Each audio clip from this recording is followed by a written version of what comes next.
collapsed on the floor and just started to cry uncontrollably. Oh my god, that is scary as snot! Let's go! Hey, can't even cap. It's fall, bro. It's about to be October, like my favorite month, my favorite time of the year, bro. We about to get a Chucky show. I cannot, I hella cannot wait. We about to get so many scary movies too on top of that. But if you know me, I'm a huge Chucky fan. But yo, we not here about that. Mr. Nightmare, you just straight up caught this with 3 true scary horror stories. Yo, check out the original video, link will be in the description below. But let's go. It's about to be hella scary.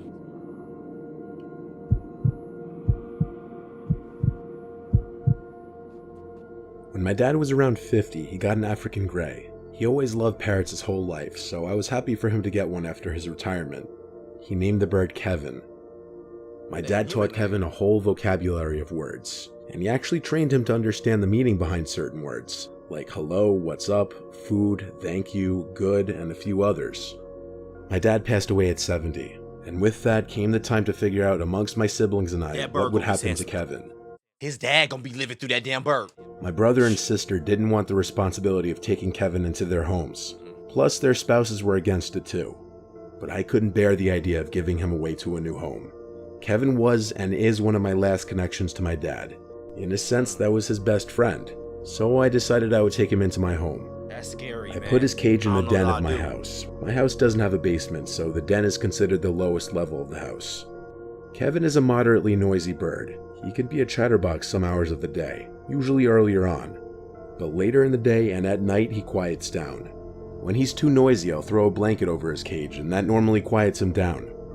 I watch TV in the den at night to keep him company. Then around 10 I'll migrate to my room to let him go to sleep. That's pretty much the backstory behind Kevin.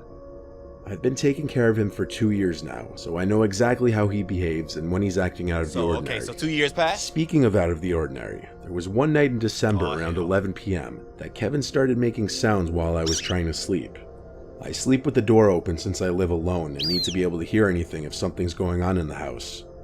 Hearing him making his squawking noises past dark, especially this late at night, is unusual beyond doubt and something was irritating him. Somebody broke in. I went down to the den to see what was bothering him. He was wide awake on the lower perch of the 2 in the cage.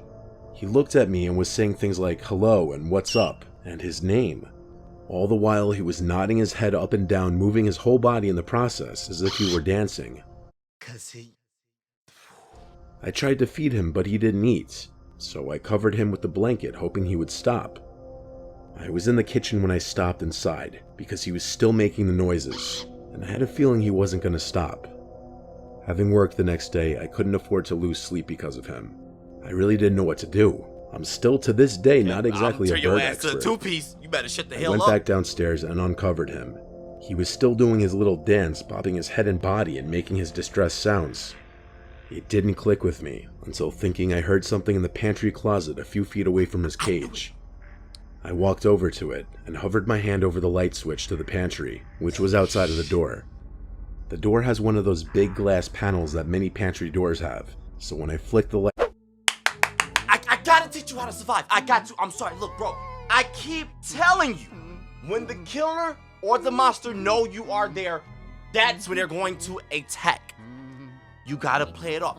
Look, I'm talking to the bird. Hey, damn, bird, shut up, man. I'm trying to go to sleep. But I hear something behind me. Boom, boom, boom. You gotta play it off, bro. You gotta walk off like you don't know that you know. You're like, man, I can't even sleep. You're making all this noise. Like, you know. But low key, you go into your room to get the gun. Come back to that pantry door. Just bop, bop, just take off. The door has one of those big glass panels that many pantry doors have, so when I flicked the light switch, I saw the outline of a body on the inside. My fight or flight response kicked in, and I chose fight. I opened the door screaming, trying to get my adrenaline rushing, and I grabbed the man in the pantry closet out and threw him to the floor. Wait. He tried to fight back, but I easily overpowered him and had him... And if he inside the pantry, he don't have that much room. So as soon as you open the door, go in that mug, just swing it. Because he can't do nothing. You got him a room to do more stuff. I'm talking go in that mug straight swinging.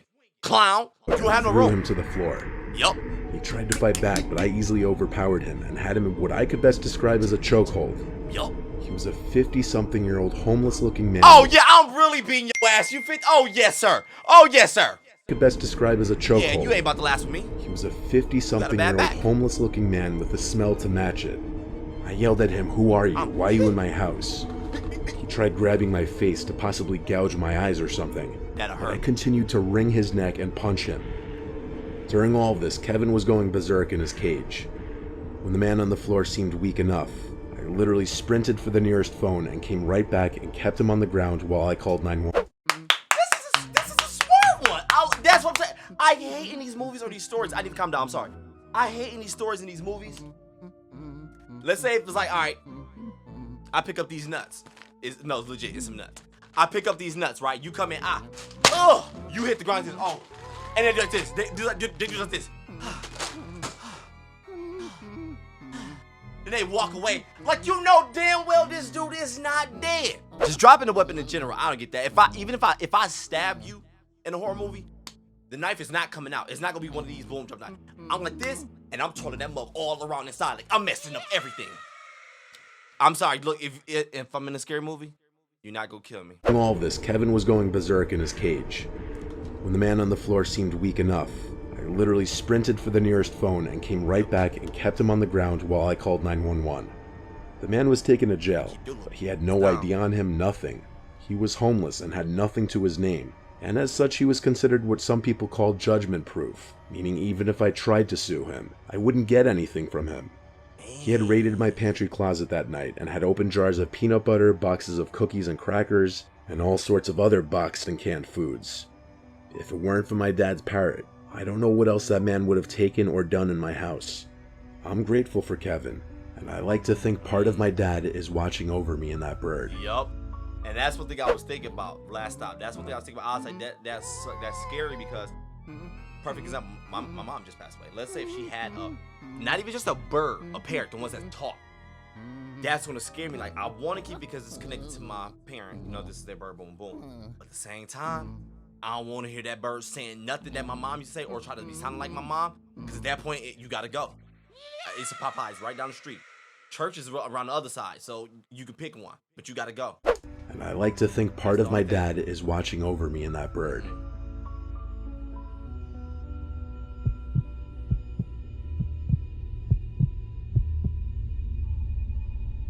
This story takes place when I was a junior in high school. For context, here's a little background information. Back in the day, I was a pretty involved student, took all the hard classes, and was in a few varsity sports. In one of these ways, I was always busy and didn't have much time for myself, and part of me was thankful for that. It provided me an escape from a world where my parents had recently parted ways and my older brother had just gone to college. It was just me and my little brother then.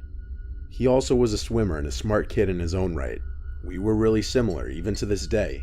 But probably because of the stresses our family situation put on us at the time, we didn't get along, near at all.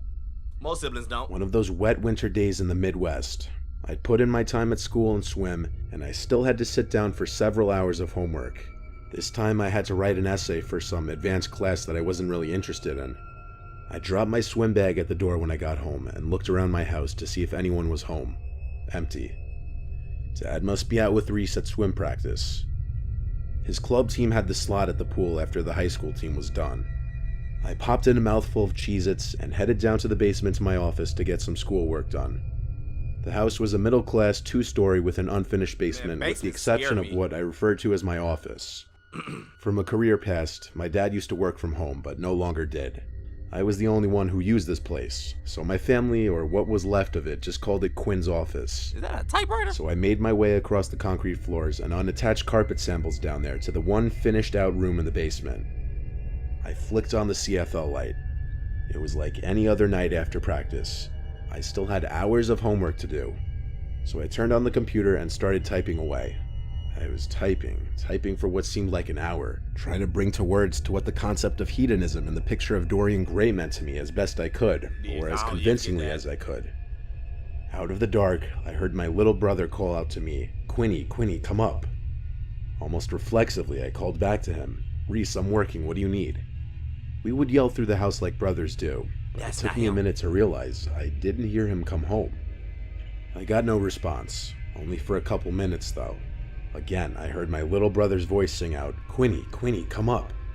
It felt strange hearing those words carry across the dark, concrete floor. He's supposed to be at swim practice. I called back out to him, asking if he needed anything, but again, I received no answer. I thought about just starting my essay again, but the family situation was delicate at best, and I didn't want to be in trouble if my little brother actually needed something. Hey, he better come downstairs I made the decision to get up and go find out for myself. I bounded up the basement staircase, the only way a high schooler can, and I called out again for my brother. "Reese, what's up? I'm really busy." I checked all around the main floor looking for my little brother or even signs he was home. No shoes, no backpack, so he wasn't home, and there was no car in the driveway either. The only reason my dad would be gone right now would be to pick him up. Satisfied, I turned back for the stairs, when I heard my little brother's voice ring out, Quinny, come up." This time every hair on my body stood on end. Hell yeah. It just didn't make sense.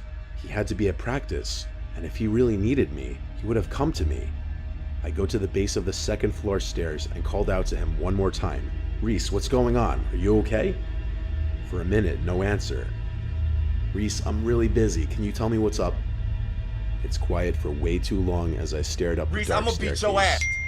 Logically, I had no reason to believe anyone was up there, until I heard Reese's voice calmly speak this time and not call out in his sing-song way those same 4 words. Quinny, come up." "What?"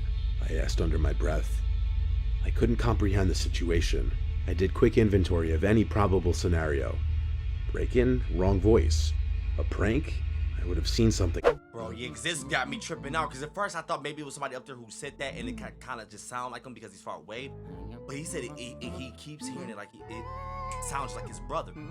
I ain't gonna lie, I don't know what to do at this point. You put me in a scary movie in this situation, you might got me. Bro, I don't know what to do, because you're in the basement. You can't get out. Basement's got like them little bitty windows that you open like this, like a little square. You can't really get out of that. And ain't really nowhere to hide. But luckily, basement usually have a lot of storage type stuff or tools. Hey, get a hammer, do whatever tools y'all got, and be strapped up with the mugs. Scenario. I don't know, bro. Break-in, wrong voice. A prank? I would have seen something. I got you. I'm gonna keep you alive real quick. He got the computer downstairs, bro. The only way to get downstairs to that basement, because I know you can't fit through a closed chute, is to come down upstairs. Get the weapon. I'm telling you, you gotta have storage type of stuff in your basement. It's a basement. They all got ugly, creepy, dangerous stuff down there. Get you something that you know is gonna protect you. The only way that person can get you is if they come down them damn steps. Get some stuff you can throw too. That way, as they coming down, you just chunking heavy, dangerous stuff at them. But while you right there, you got the computer. You 911 on the computer. Computer right there. You just looking up. Boom, do it. Get it done. Boom, boom, boom. 911 gonna be on the way. You right here chilling. Wait, cause that's the only way to get me. You gotta come down. Put me in a scary movie, man. Scenario. Break-in, wrong voice. A prank? I would have seen something at this point. It had to be Reese, and maybe helping him would make me a good brother. So I began up the stairs. My heart pounded with each step, and I was about to make the landing to the dark second floor. Then I heard the buzz of the garage door motor. Go back down. I ran back down the stairs and looked out the window. It was my father's sedan, and him and my little brother got out.